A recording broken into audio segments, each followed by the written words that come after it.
Well, hello friends, and welcome to another WSIB Truth Matters with Joe Machado, where I separate the truth from bullshit, facts from fiction, in plain English. Yes, I've been away for about a month, but I've got lots to talk about as usual, and so without any further delay, let's get at it.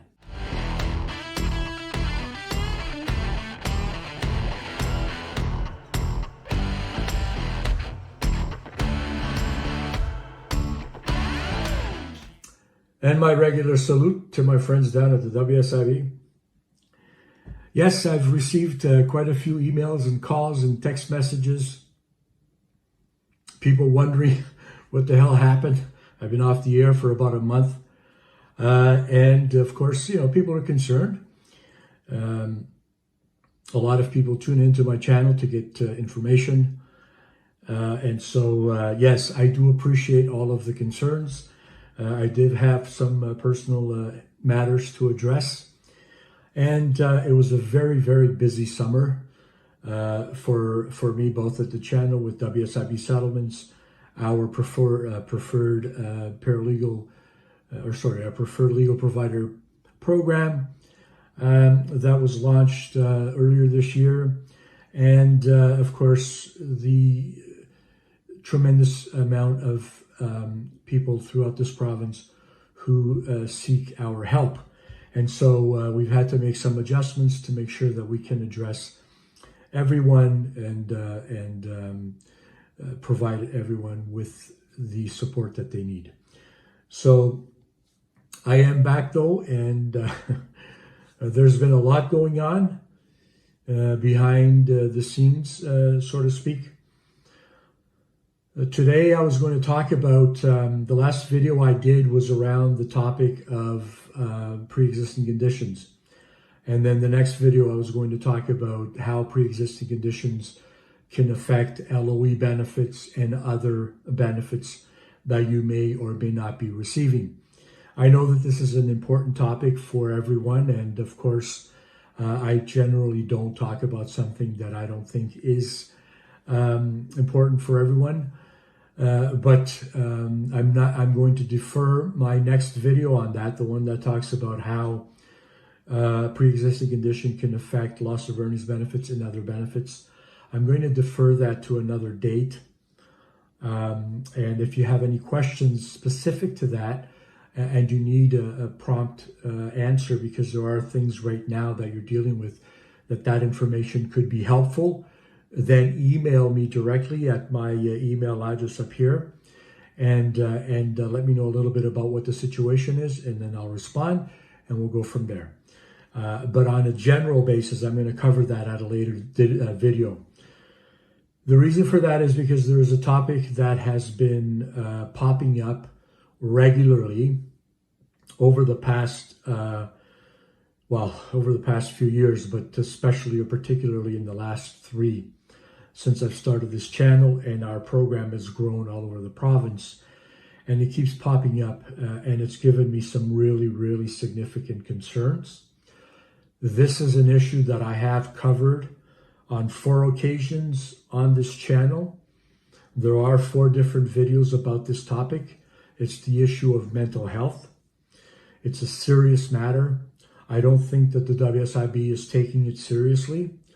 The reason for my previous 4 videos, and then now I'm doing yet another one.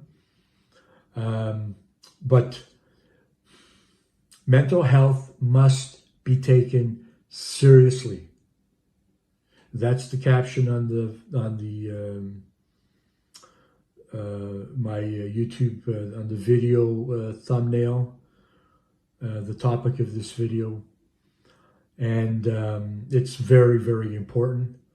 I'm going to dedicate the month of November 4 videos. I'm going to talk about the issue of mental health, what my concerns are, what are the concerns that we have noticed over the past several years. I'm going to highlight those. I'll give you a little bit of a description in this video. What we've been doing as an organization to address this matter, how we're looking at other organizations and communicating with others to bring this to the forefront.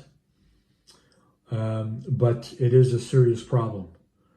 And we have witnessed, I have personally witnessed one of my members who resorted to the horrific, the unspeakable thing that we don't like to think about with someone suffering from mental health issues, where he took his own life. And it doesn't get any more serious than that. At the end of the day, that's the worst possible thing that could happen. And this has happened despite my videos on this topic and my warnings to the WSIB that you got to pay attention to what's going on here. And President Jeffrey Lang, the president of the WSIB, he's on record, recorded, in talking about what he thinks of mental health. And we might share with you share this with you at some point.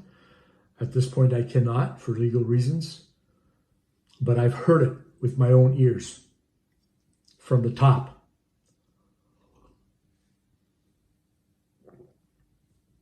What happened in this case, in my opinion, and the opinion of mental health professionals, could have been avoided, and it wasn't. So here are some of our observations. As you know, we deal with people all over the province. We deal with case managers, directors from all over the province, the different offices. Because our membership is all over the province, we get to see that. I get to see in the files that I review personally, and in the strategies that I develop to help our members in those situations to have their issues addressed. But here are the most significant ones that we've noticed. One, the denying entitlement to psychotraumatic disability or chronic pain disability or mental health claims. The other one, denying or delaying entitlement or treatment for individuals who have a psychotraumatic disability claim or a claim that was allowed for psychotraumatic disability or mental stress or a chronic pain disability. Denying or delaying treatment for those individuals.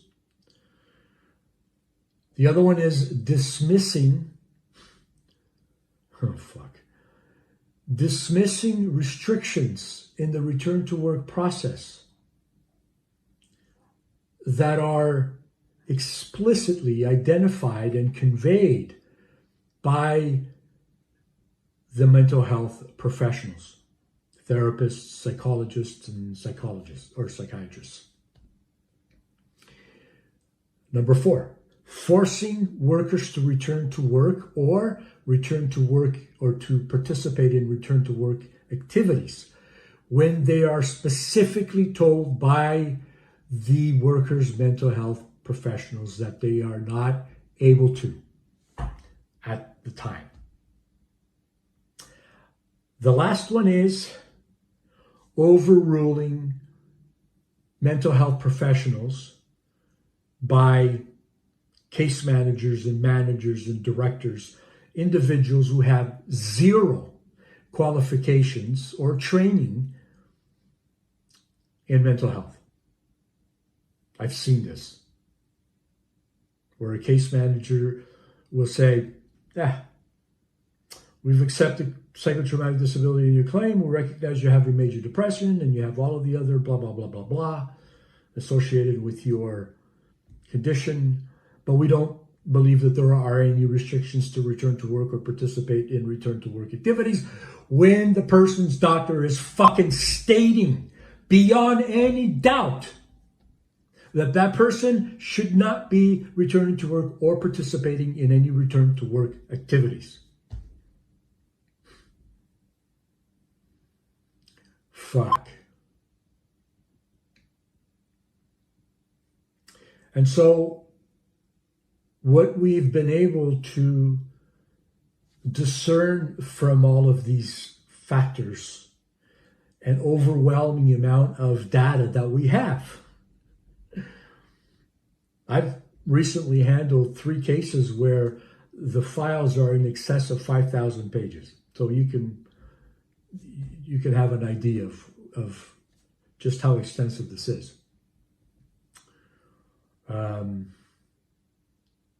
We've been able to discern that this isn't a one-on-one situation, right? It's not a one-off.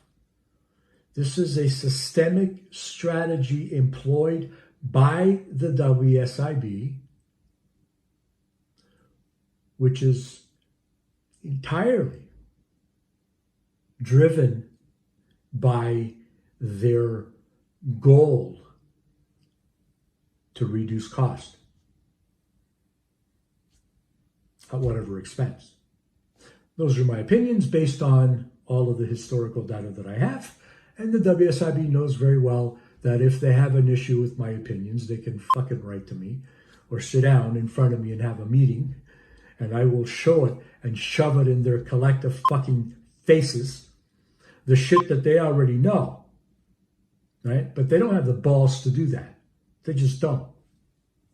They'd rather beat me up in Facebook posts and anonymous participants and all kinds of other shit that they try, with the expectation that I'm going to go away. Well, motherfuckers, this one's for you. I'm not going anywhere. I'm going to continue to force feed you the bullshit that you regurgitate and put out there for people to buy, when we know that a lot of it is just a bunch of bullshit. So we are addressing it as an organization in a very significant way. But I will also share with you that many mental health professionals share these concerns and have actually shared them with their governing bodies, because they're beginning to see a very alarming trend where historically, to a certain extent, case managers and return to work specialists would be receptive and work in partnership with these healthcare professionals to help determine the best time for a worker to return to work or return to work activities, so that it wouldn't be counterproductive, so that it wouldn't work against their treatment and their recovery. And now there's an alarming trend that they're not interested in talking with psychologists and psychiatrists, because they say, oh, you guys send people back to work. Oh, no, you don't send people back to work. You never want to get them back to work. We don't think that's necessary. There's all kinds of different terms that are used. I'm just basically bringing my own terms, but I've read them, all of them, in writing from healthcare providers. And so what happens is you have case managers who basically say, well, we think that you have restrictions, from your physical injury, blah, blah, blah, blah, blah, your organic impairment, or we've accepted entitlement to psychotraumatic disability, but we don't see that there are any restrictions. It's just pure nonsense, right? But the thing is workers are forced into this because they want treatment and they don't want their checks to be reduced or stopped, like it's happened, because they always use this. They threaten injured workers with this. They coerce injured workers with this kind of nonsense. And when you're stuck in that position, you feel like all you can do is to comply, right? They do this. I've seen it happen, right? Where they made these threats and they actually followed through with them. In the case of this person that I just talked to you about, who ultimately did the unthinkable, right? They do that. and it can't go unheard. So what can you do? Well, for the month of November, I'm going to dedicate it to this theme. Mental health must be taken seriously. And so one thing is that your voices, they need to be heard, right? And to help me doing that, in addition to the ones we already have, is you need to talk about it, and you need to, if you're not getting things addressed by the WSIB, you need to have a way to get them addressed. You need help with it. And I believe that with a lot of the strategies that we're implementing, we're moving in that direction. But your voice needs to be heard. So if you want to be interviewed on my channel, where it'll be done live, it can be done at your home if you want, and we'll do all the arrangements so you can tell your story. We'd like to do that. Right? There's power. There's power in your voice when your voice can be heard. If you're not comfortable with that and you're more comfortable in doing something in writing, send me your story in writing and give me the permission to talk about it on this channel. Okay? So for the next month, I'm going to dedicate my time in the channel for that.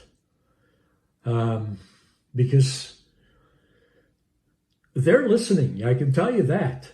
They are beginning to pay attention.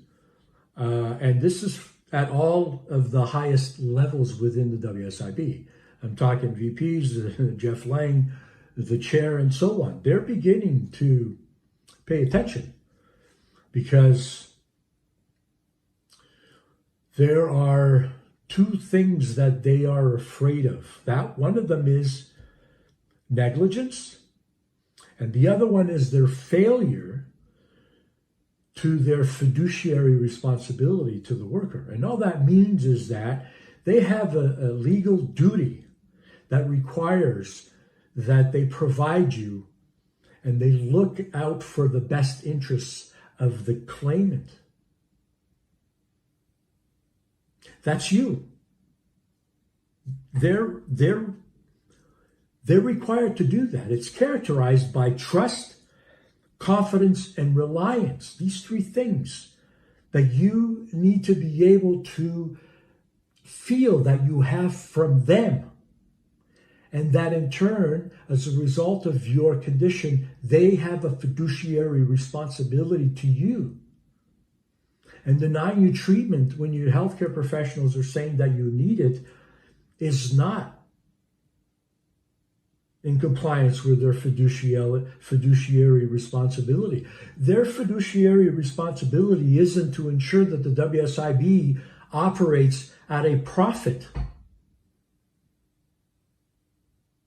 That's not their fiduciary responsibility. Their fiduciary responsibility isn't to ensure that VPs, that the president at almost $500,000 a year and VPs at upwards of $300,000 a year and all of their fucking directors at between $200,000 and $300,000 a year, their fiduciary responsibility isn't to ensure that all of these fuckers are guaranteed these exorbitant amounts of money to screw you over and create barriers that will prevent you from getting the treatment that you need and the support that you need. Their fiduciary responsibility isn't to employers to give them back money or reduce their accident cost statement. That's not their fiduciary responsibility. As determined by the Workplace Safety and Insurance Act. So negligence and failure to their fiduciary responsibility are two terms that they fear. Because those are the two terms that are going to take them down. And that could open them up to exposure to lawsuits in the Ontario Superior Court of Justice. So yes, my friend, this is an important issue. You can see how passionate I am about it. Because what happened, I don't want to see it happen again. I don't. The devastating impact that has on the family. Well, you imagine your worst nightmare. And you can pretty much understand where I'm coming from. So, my friends, I terminate this video or conclude this video on that note. I hope that you've heard what I've had to say, because this is important, and every person, everyone who is in this situation feels like it's them against the world. You're not alone. I'm here to promise you you're not alone. And with your help in allowing us to help you, to have your voice heard, to take your issues to the highest level within the WSIB. And hopefully together we can make a big difference, because where things are at now, it's not good. It's not good at all. All right, my friends. So I will be coming up again next week with another video. And as always, if you have any questions about this topic or any other topic, here's my email address. By all means, send me an email and I'll do my best to help you. Please go on our website and have a look at our lifetime all-in-one membership that we've created to help and support our members. And if you are in this particular situation, please do not feel as though you are alone, and please ask for help, because there is help. Speak to your treatment provider. Don't allow yourself to be bullied by the WSIB. Trust your doctors. Follow their advice. That's the best option that you have for your health, for your dignity, and everything else with your claim will fall into line. All right, my friends, as always, and until the next time, take care. We know that connecting with the right lawyer or paralegal to handle your case can be overwhelming. Do they have the expertise to handle your case? Do they have a good track record? Are they affordable? We've got you covered. Legal Pro Connect takes the guesswork out of finding the right legal provider. We've already done the vetting for you and connect you with the right lawyer or paralegal. With the expertise to handle your specific issue and at preferred rates. Get connected today. Visit www.wsibsettlements.com.